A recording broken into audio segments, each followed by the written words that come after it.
How to delete all app history on iPhone. Hey everyone, welcome back to our channel. In this video I will guide you on how you can delete all app history on iPhone, so make sure to watch the video till the end. In order to delete all app history on your iPhone, there are two ways to do it. First, you can open up your app store here.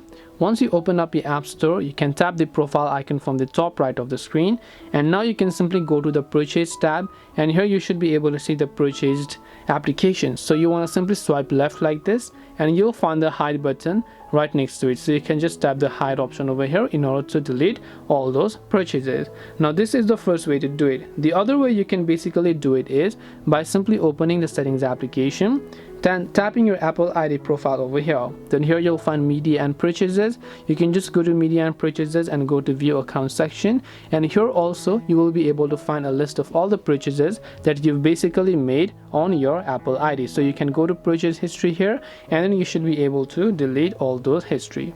This way you should be able to delete all app history on iPhone. Hope this video was very helpful. If you have got any more questions, then feel free to leave them down. Thank you for watching till the end of this tutorial, and see you soon in the next video.